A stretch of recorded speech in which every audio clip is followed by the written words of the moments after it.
Risk dan reward itu ditentukan di awal atau pada saat trading?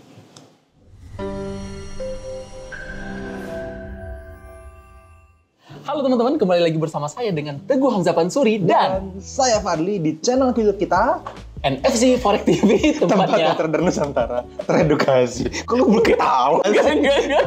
Udah gini gak usah diulang. Jadi, kalau pengambilan pertama itu selalu bagus. Pengambilan kedua di mana-mana kayaknya kita kacau balau udah. Makanya terakhir akhirnya kita sadar kalau misalnya kita mau take video, gak usah latihan. Karena kalau latihan selalu bagus, yang keduanya salah. Kalau teman-teman lihat di video sebelumnya yang ini, NFC Forex TV, tempatnya trader Nusantara teredukasi. Jadi, apa kita ambil yang itu aja terus taruh sini? ya kan beda itunya. Oh, ini apa kata depannya boleh sama ya. Aduh, nggak usah. Dan ini ambil aja ya, Mas Mr. Editor, awas ini kalau di-cut ya. Oke. Jadi teman-teman, kalau misalnya teman-teman lihat yang keduanya apa ada yang nyeleneh gitu. Nah, itu berarti tekan yang kedua ya atau yang ketiga itu berarti. Walaupun buat teman-teman itu yang pertama. Ya. Itu gara-gara kita latihan. Salah kita sih. Kita latihan bagus, pas di take salah. Oke. Banyak nih teman-teman family NFC Mas Fadli ya yang masih mempertanyakan sebenarnya risk dan reward RRF. Wah. Gluduk ternyata ya. RR dan gluduk. Misbar namanya, gerimis bubar. Cepet. Oke, banyak yang nanya. Jadi, kalau RR itu atau risk reward itu ditentukan risk manajemennya ya. Risk manajemennya itu ditentukannya di awal atau pada saat trading. Jadi di awal itu sebelum trading atau saat lagi sudah trading. Saat lagi trading. Saat lagi jalan transaksinya. Nah, itu. Wah. Ya. Ini banyak nih. Mungkin ini orang-orang atau teman-teman yang berlatar belakang dari buy now dan sell now. Instant execution ya gitu ya kan. Jadi kan terakhir bingung mentor-mentor untuk buy now gitu ya, sell now gitu. Jadi kan terakhir kan kebingungan untuk ini exit-nya di mana, trading plan-nya gimana nih, mau keluar untuk taking profit-nya di mana. Nah, seperti itu mungkin ya. Iya, makanya memang fokusnya harusnya profit sih. Soalnya kalau fokusnya sama buy asik, yang kayak gitu asik emang. Oh iya, betul. Di awal tuh kita fokusnya sama running transaksi ya, bukan running atau running WD ya. Bukan sama WD konsisten, tapi transaksi konsisten. Nggak bener juga itu. Transaksi konsisten. Oke.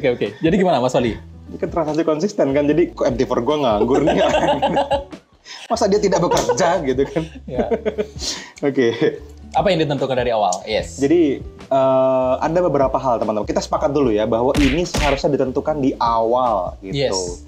Dua hal besar, baik itu rencana entry mau di harga berapa atau rencana exit dalam keadaan profit ataupun keadaan loss. Yeah. Jadi ada stop, ada entry, ada target gitu. Stopnya mau di mana kalau salah, targetnya mau di mana kalau bener. Entry-nya di mana kalau teman-teman mau beli atau jual, mau buy atau sell. Karena kan buy atau sell itu menurut saya ya, itu sangat-sangat bodoh kalau teman-teman buy now. Sorry to say ya teman-teman atau mentor-mentor yang lain yang ngajarin buy now ya. Menurut saya bodoh. Iya Mas Fadli.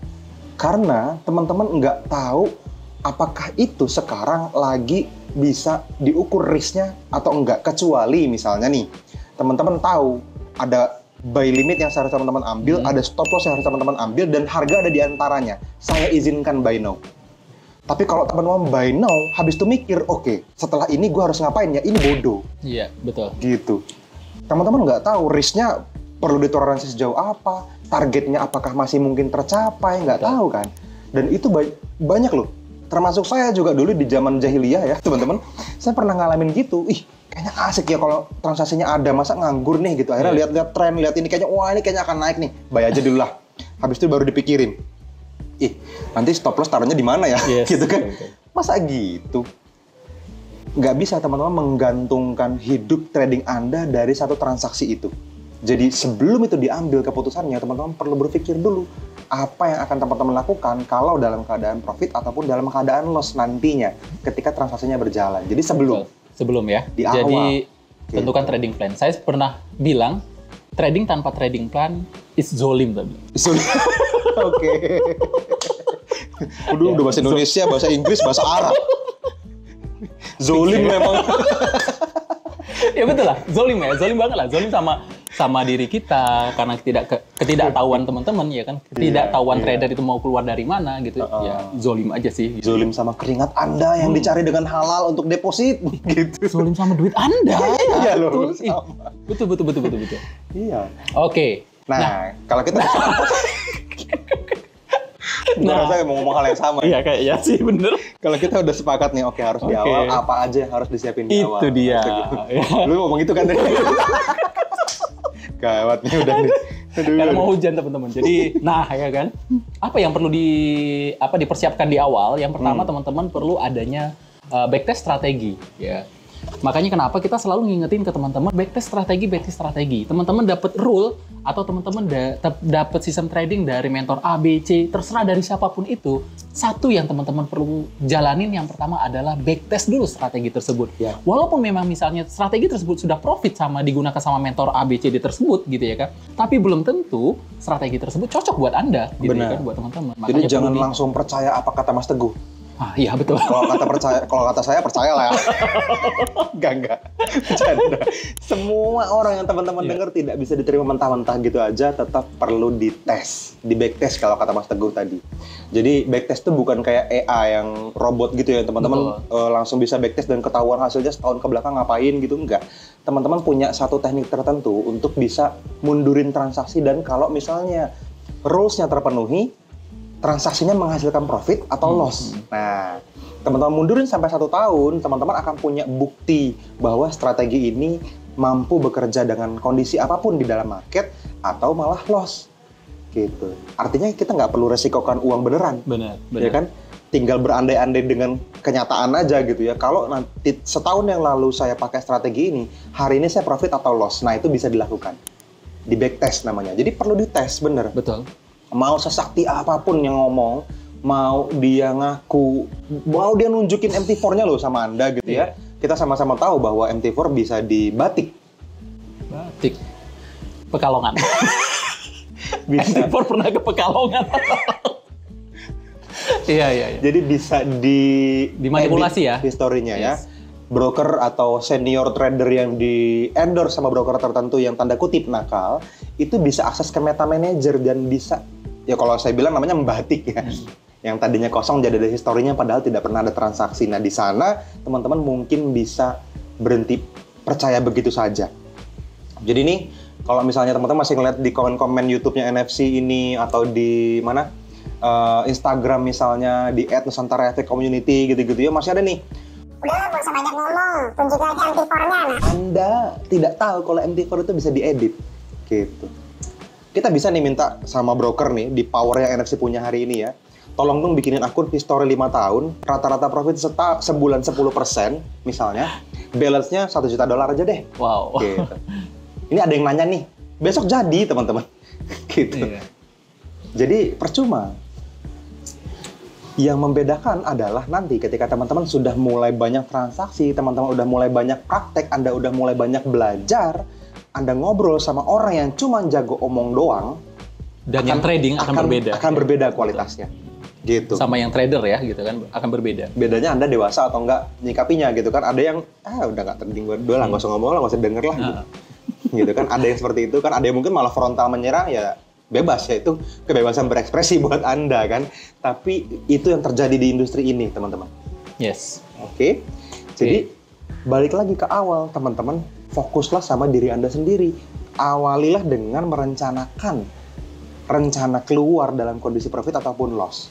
Dalam kondisi profit aja kita bisa punya berbagai pilihan ya Mas Teguh. Betul. Ketika kita mau transaksi, kadang-kadang kita cuma ngambil TP1, TP2 atau TP3. Tapi kalau ternyata peluangnya bisa ngasih kita sampai TP7 misalnya. Yes. Ya digas lah. Bener. Saya sekarang ada, handphonenya ini. Mau tunjukin. Saya punya trading plan yang TP5 Mas Teguh. Ada. Lagi dipasang ini. Dan menurut saya ini lagi running transaksinya di GBP. Lagi running profit gitu ya. Lupa. Lagi running floating profit. Ya, teman-teman lihat di reel saya yang di Instagram. Yang udah TP4 tapi belum TP5 ya. Itu di reel saya itu real transaction itu tuh. Saya lupa GBP apa ya, lupa lah. Lihat di reels IG saya deh di @mind.fadli ya, mind.fadli itu ada. Nah, itu sampai sekarang detik video ini direkam itu masih running profit dan belum TP5. Nah, tapi menurut saya tetap hold. Kenapa? Karena sebelum itu terjadi, saya punya analisa, probabilitas untuk nyampe TP5 itu tinggi. Yes. Kalau bisa TP5 kenapa cuma ambil TP3? Betul. Gitu. Apalagi bisa TP7. Artinya apa? Sebelum teman-teman transaksi, ya tentukan dari awal dulu nih RR-nya mau ambil 1 banding berapa. Betul. Gitu. Berarti kita ngomongin profit zone. Yes. Bisa bahas di white space misalnya gitu kan, bisa bahas di field order yang terjadi di masa lalu apakah Betul. punya pergerakan, atau jangan-jangan sekarang all time high misalnya. Betul. Berarti kan kalau all time high kan naikin terus aja, nggak ada TP finalnya, masih bisa kapanpun naik. Oke, berarti tadi kan yang pertama adalah backtest strategi. Backtest strategi. Yang kedua adalah profit zone-nya. Profit Sampai di mana? zone-nya sampai gitu ya di kan? mana. Ketika teman-teman udah ngumpulin data backtestnya, teman-teman lihat profit zone, oh ternyata TP1 yang paling Bisa. tinggi misalnya 90%, cukup ya kan? Kalau aku bilang sih cukup Udah, itu. itu Happy aja. banget kan gitu. Gitu. Banyak kok, dan nggak harus sama dengan mayoritas Betul, orang. Teman-teman betul, akan kenalin diri sendiri nantinya. Betul. Ada orang yang, aduh mas, emang nggak berani ngambil TP3, 1-2 aja terus. Betul. Dan profit kok, Profit, tidak pernah yes, ketemu benar. bulan loss, Betul. selalu profit. Tapi ada orang yang, TP1 tuh susah, harus di atas 50% win rate-nya baru profit. Saya ngambilnya TP3, ada juga yang Ada, seperti itu. betul. Oke. Ya, as long as you make money, you were right, kan quotes-nya gitu. Kalau teman-teman profit, apa aja bener dah pokoknya. Gitu ya. Selama teman-teman punya trading rule yang baku, teman-teman punya aturan trading yang benar-benar bisa dibuat hitam dan putih, ya udah aman. Oke. Ada lagi Mas Fadli, tambahan berikutnya yang perlu teman-teman siapkan adalah trading di akun dummy atau di akun sen lah paling tidak untuk forward test-nya gitu kan, sebelum ke teman-teman trading di akun yang sebenarnya gitu ya. Sebentar, maaf teman-teman. Ini ya, bisa jadi ini juga mungkin spesifik buat teman-teman yang masih baru mulai karir di forex. Yes. Baru sebulan, 2 bulan, 3 bulan pertama. Betul. Ada tuh beberapa orang yang DM saya dengan nada yang sama nih. Ya udah terjadi, ada yang bertahun-tahun yang lalu sampai dengan minggu lalu masih ada. Ke Instagram saya tuh nanya gitu, Mas sebaiknya saya deposit berapa?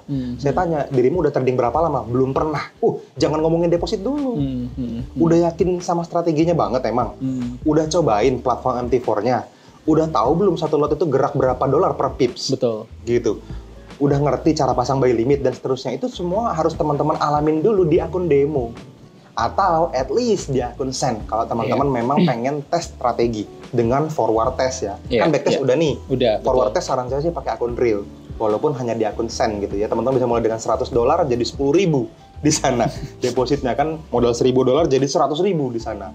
Nah, itu teman-teman punya keleluasaan untuk ngatur manajemen keuangannya. Yes, betul. Money manajemennya perlu bisa dengan nyaman dia. Latihan RR-nya tadi ya teman-teman ya, betul. Setelah itu teman-teman udah punya jawaban, saya udah trading sekian bulan, konsistensinya kayak gini, sebaiknya saya deposit berapa? Baru boleh nanya itu. Gitu. Jadi hati-hati, jangan langsung lah. Akun demo dulu atau akun send dulu nggak apa-apa. Kalau teman-teman merasa, $1.000 itu uang saya belajar, saya deposit langsung 1.000, boleh nggak? Boleh-boleh aja, nggak apa-apa. Atau $10.000 mungkin uang belajar Anda, kalau deposit beneran mungkin 1 juta misalnya. Ya nggak apa-apa juga. Boleh juga gitu. Ketika 15 miliar jadi angka serius buat Anda, ya mulai dengan 15 juta dulu lah. Betul. Gitu, boleh. Nggak apa-apa. Tinggal diatur aja, saya tetap memposisikan ini sebagai akun untuk belajar. Jangan ngomongin trading for living dulu dengan uang $1.000 gitu kan. Trade for skill dulu. Gitu. Aman ya? Oke, sip. Jadi ada 3 teman-teman ya. Tadi udah kita bahas. 1, backtest strateginya. Backtest strateginya. Lihat profit zone-nya. Lihat profit zone-nya. Dapatnya di TP berapa yang besar dan memungkinkan yang diambil. Yang ketiga adalah forward test ya, di akun dummy atau di akun sen-nya. Praktek. Itu yang ketiga, yang paling penting adalah praktek. Percuma semua teori yang kita bahas ini kalau teman-teman nggak praktekin praktek. Gitu. Ya. Oke, itu aja teman-teman. Mudah-mudahan bermanfaat video edukasinya. Sampai ketemu lagi di video-video edukasi berikutnya. Bye-bye. See you.